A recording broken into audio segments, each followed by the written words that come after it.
All right, people, let's continue on. But like he said, they gave from their heart's desire. People do that to the churches, right? They give what their heart's desires. And then you see it sometimes in the church. They be like, give more, give more, give more. People got to give up a willing heart. Don't you got to beg people. You see, they didn't beg. They just waited for the people with the willing heart. They didn't say, we need this amount of money. We need to raise $800. They didn't do that. We need to raise this much. They didn't do that. They let everybody give willingly. Then they had too much. They didn't give a set amount of what they needed. But when they realized they had enough, they had some honest people around like, hey, we good. We good. You know, that was talking about a few years ago, Joel Osteen they had found money hidden all in the church, and Joel Osteen, like, I didn't know nothing about this. I think you the man of the church.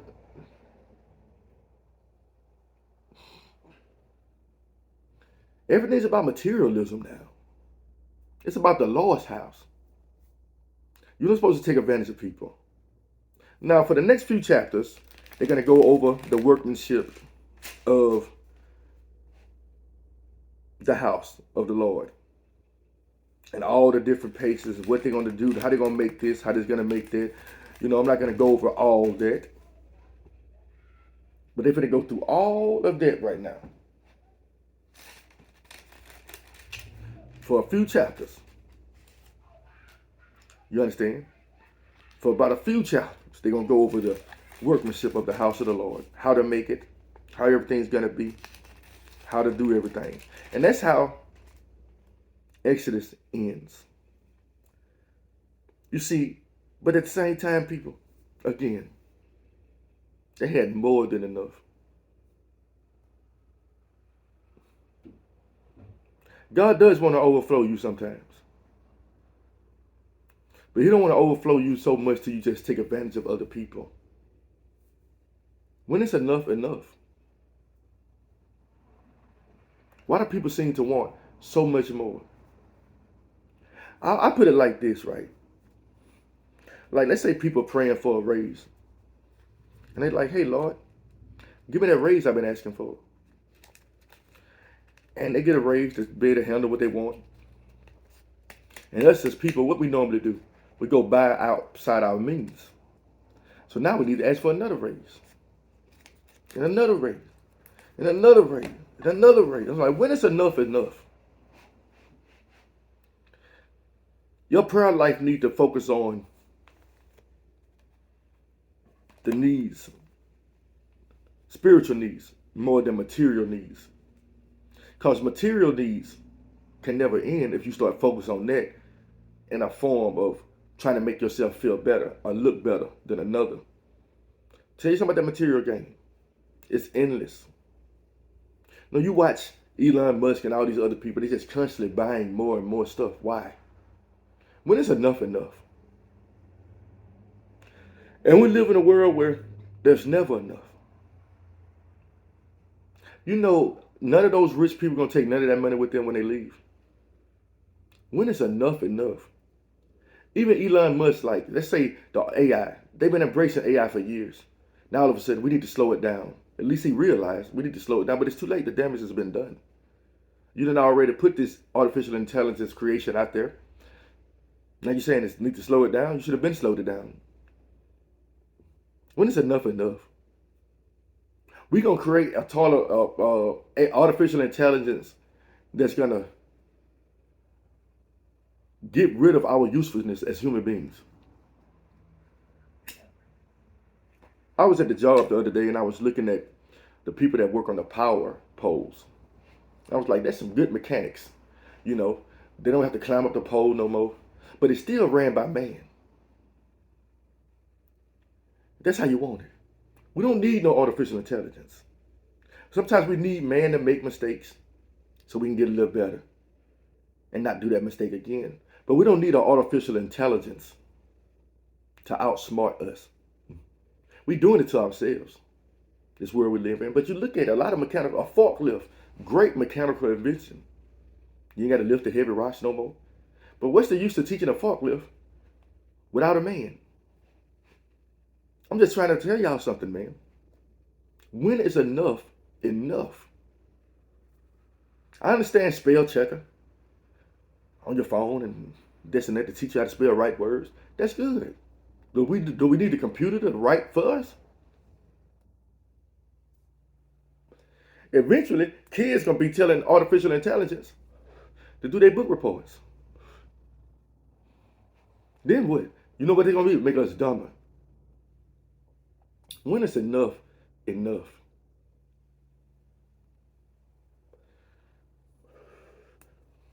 I understand people trying to genetically modify food to make it a little better, but when is enough enough? Every action has a reaction. You know, God created everything perfect. Even when crops die, that's the meaning behind it. Okay, it's a drought in Texas. So let's make a machine that can make clouds. This sounds so good, right? But what if God wanted a drought? You see what I'm saying? When is enough enough? You can use it in almost every aspect of life. When is enough enough? You got some bodybuilders that lift weights naturally. They're like, I want to get bigger and faster. So I start taking steroids. When is enough enough? You understand? I see if you break your nose and you gotta have a little surgery to get it back right, and probably a little um, cosmetic surgery to fix the broken nose. But why she's trying to fix something that's not broken?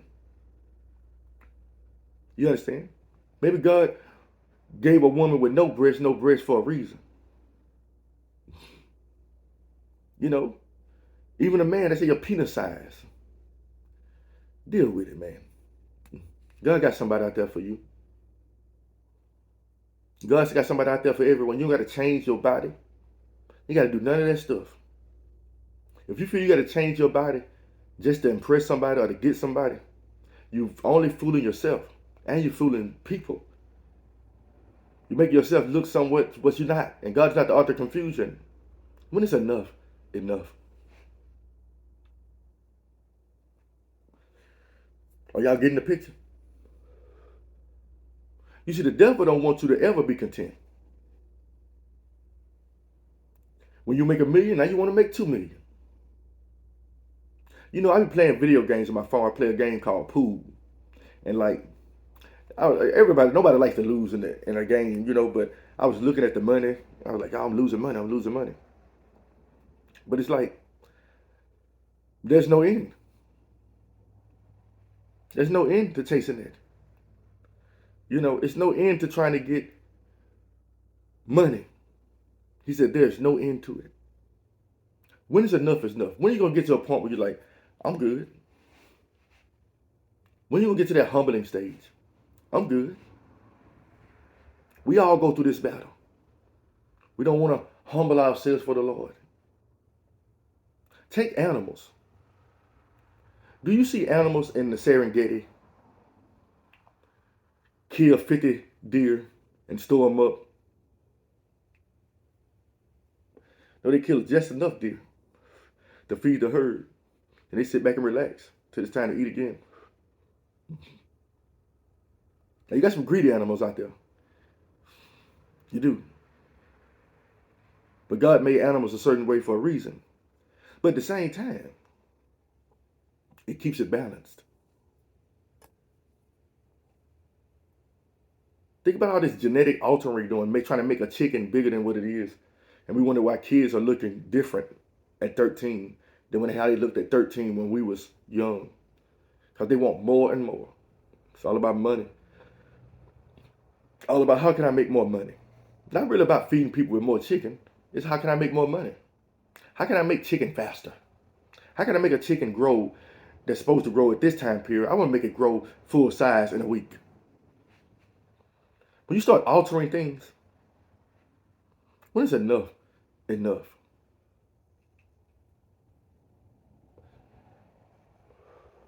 How many times I gotta say it? That goes for me and anybody else. They say have you married. You just want to have sex every day, 3, 4 times a day. When is enough enough? You know, any man that knows who have sex, when you have sex too much, your body start hurting. Your private part start hurting. You think the woman's private part don't start hurting? When is enough enough? Or you gonna start having sex so much where you can't even feel the pain no more? That's bad too. Same with money. You don't realize you're wanting more than you actually need. You know, until you learn how to manage what you got, and that goes for me and anybody else, you're never gonna have enough. Like, I'm looking at the house that God has given me right now. And like I work for a moving company and people give a lot of free stuff away. But do I supposed to keep getting the free stuff? Just because it's given to me? Now, what happens to the overflow when you got enough? To whom much is given, much is required of you. All right? So you got enough. You got one house. How about this? How about build somebody else a house? No, you don't want to do that. You want to build you another house that you can't even stay in at the same time. Now you got 8 houses. When is enough enough, people?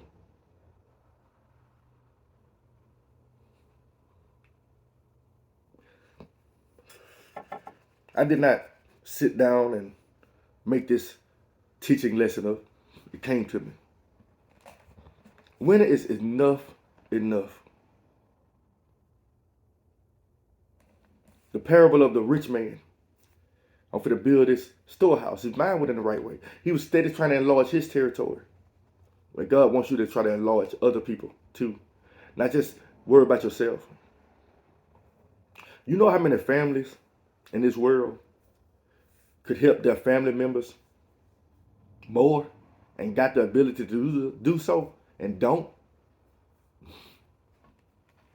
And they always blame God for everything. It's time for us to start blaming ourselves. Like over there in Africa, there are millionaires and billionaires over there. There are millionaires and billionaires in Dubai. As long as they look good, they don't care about the rest of the country. As long as Dubai looks good. God's not increasing you just for you to keep your money in your pocket. He's not increasing you so you can afford that, finally get that $20,000 designer purse. He said, even in Solomon, in all his glory, was not arrayed like one of these. He wasn't flashy. So that's what you think increase is about. You think it's about making you look better, making your clothes, buy more expensive clothes. You spend $5,000 for a shirt.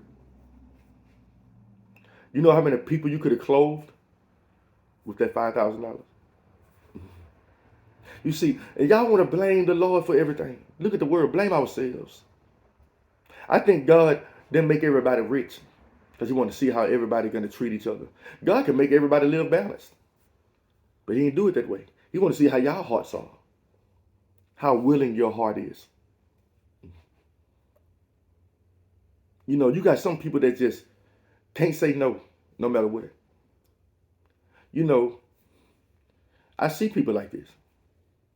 Their house has so much stuff, and they steady getting free stuff, and now they're attic full, and the stuff starts rotting. Now the garage is full. Some of the stuff they ain't seen for years. Now they're hoarders. I ain't just talking about the rich folks now. Oh, y'all. Oh, no, I'm talking about you too. There's a lot of y'all out there. You got so much stuff. You can't even sleep in 6 beds. You got 3 beds in your house, 5 beds in the garage, and a few more stuff in storage. Then you got family members who, in your family of people that you know, that's in dire need of a bedroom suit. And you got one. But you don't want to just give it to them. I bought this. I got to make a profit off that. I sell it to you. But you've been sleeping in it for years. The mattress about to fall apart at the seams. The wood It's getting eaten up by termites. When is enough? When are you going to realize, people? I'm supposed to help other people. But that's how the world teaches. You know, he said, the Bible says, let not your left hand know what your right hand's doing. Why is everybody showcasing how big their house is? As soon as they get increased by the Lord, let me show the world my house on Facebook. You think God's proud of you for that? I know what you're going to say. God wants people to see my fruits. I don't think you're understanding what he's talking about with your fruits. He's talking about the size of your house. But that's what you think, though. You think that's what it's about. Look how big my house is. Jesus said, I ain't got no place to lay my head. Didn't Jesus say that? He said, I'm preparing a house for you. Why are you trying to prepare a bigger house on this world when God says he's preparing a house for you as a Christian? You're trying to get the biggest house here that you know is going to be wiped out. All you want is your house to be standing on a firm foundation that is the Lord's foundation. Does it matter the size? That's going to make you feel better about yourself? 5 pools, 6 basketball courts, a golf course on your yard. What's the use if you ain't going to let nobody else enjoy it? Oh, this is just for me. I understand some blessings are just for you. He said, a man who don't know how to manage his own house, you understand, how can he manage anything of God? Now you don't think that relates to everything I've just been talking about? Managing your own house is realizing when you got enough too. It's realizing when you have enough. Because your overflow, it's just like the Spirit. We're not supposed to hold the Spirit. If you're being filled more and more with the Spirit, you're supposed to pour that Spirit out on other people. God never intended for nothing he's given us to just stay just for you. Jesus gave up the Spirit of the Lord for us. He could have kept it, but he didn't. He gave it up for us. He said, freely you have received, freely you shall give. You know, one of the biggest problems in the world today is gluttony. And I'm not just talking about fat gluttony. I'm talking about just wanting more and more and more and more and more. When is enough enough? Like just take a simple hairstyle. You got people these days that change their hairstyle every week. Can't never figure out who they are. Just like, I got to try something new. I was like that. I used to dye my hair different colors and all this stuff. And lately some people like, man, keep your hair like it is. Keep it black. Just let it. I know you want long hair, let it grow. And then it comes so natural. It's like, I ain't got to worry about going to the hair salon or to the barbershop as much. You understand? Trim up every once in a while.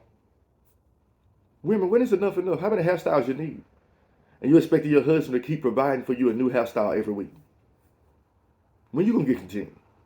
And be like, I like my hair like this. And stick to it. But no, even with your fingernails, I got to change my nails every 4 days. You don't realize how much stress you put on your husband? Or your boyfriend, or your girlfriend, or whatever. You know how much stress that is? Golly, they're trying to make you happy. Can't even afford to give to nobody else because you want the $3,000 red bottoms. You want the $8,000 lingerie set that only your husband gonna see. That's gonna get stained with urine and feces. It's gonna get sweaty and all that. But you want it for the brand name, the underwear. But think about it. The world now, they want you to sag so you can show what the brand is. I've been there. I remember when Tommy Hilfiger boxes and all this stuff was the big rage back in the day, and you want to show your brand name on your waist side. Good Lord, when is enough enough? We so materialized that we want people to see every aspect of what we got on. We leave tags on. I was at the store the other day. A guy had about 12 tags on this to make sure you knew what the brand name was. Let me pause now. We'll continue.